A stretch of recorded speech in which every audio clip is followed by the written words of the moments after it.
Ito mga sangkay, susubukan natin gumawa ng buhaya bread dahil napag-utusan tayo ng aking bunso na gumawa daw ng buhaya bread at napapanahon din ngayon yung yung buhaya. Usapan din ngayon yung buhaya kaya try natin gumawa ng ating buhaya bread. So bali yung dough ko na ginamit dito mga sangkay is semi hard yung aking ginawang dough. Multipurpose dough lang yan mga sangkay. Mas maganda kasing pormahin kapag medyo matigas kumpara sa malambot. At ayan, panoorin nyo yung video mga sangkay kung paano natin sinimulan yung pagporma nitong ating buhaya bread. So bali kalahating kilo lamang yung ginawa ko dyan mga sangkay yan. Kalahating kilo lahat yan. So bali itong masa rin mga sangkay yung ginagamit ko or ginagawa ko kapag December yung gumagawa ng mga baboy bread. So bali ganitong masa rin yung ginagamit ko. Medyo matigas din. So bali hindi ako eksperto sa paggawa nito mga sangkay. Bali try ko lang gumawa nitong ating buhaya bread. Bali hindi ko naman ito pang tinda.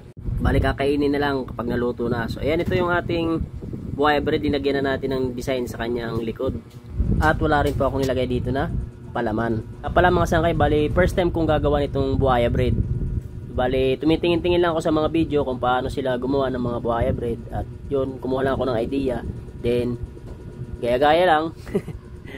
Kung makagawa ba, kung ano ba itsura ng magagawa akong buhaya bread. At ito nga dito sa part na to ay tuwang-tuwa na yung aking bunso dahil nakita na nagmumukhang buhaya na yung ating ginagawang buhaya bread. At para naman sa recipe nitong ating ginamit na dough, nandiyan na po sa aking page mga sangkay. Meron po ako dyan, multipurpose dough. At kung gusto mo naman, ispasyalan mo yung aking YouTube channel, Marshall TV din po. Dyan po sa aking YouTube channel is halos lahat po ng aking baking recipe. Dyan na po naka-upload lahat ng recipe ko. So bali, puntahan nyo po sa description, doon po nakalagay yung sukat ng mga ingredients sa aking YouTube channel. Marshall TV din mga sangkay yung pangalan ng aking YouTube channel. At eto na nga, at malapit nang matapos itong ating ginagawang buhaya. So yun, medyo natagalan nga po ako ditong gumawa dahil nga first time ko at wala talaga akong idea sa pagporma natin itong ating ginagawang buhaya bread. So bali, kapag una talaga at wala tayong experience ay hindi talaga madaling gumawa. Pero kung talagang gusto nating gumawa ng mga style ng mga tinapay, marami naman po tayong mapapanood sa YouTube, mga video na ina-upload. Doon tayo makakakuha ng mga idea ng mga gusto nating gawin na forma ng tinapay. At dito nga sa punto na to is nilalagyan ko na lamang ng bunganga or bibig itong ating buhaya bread.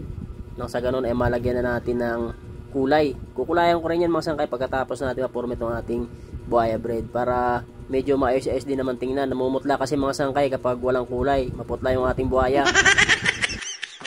At eto na nga, tapos na natin formahin. Next na natin is kukulayan na natin yan. So bali sa pagkulay naman mga sangkay is nagpahid lamang ako ng gray dito sa bandang gilid.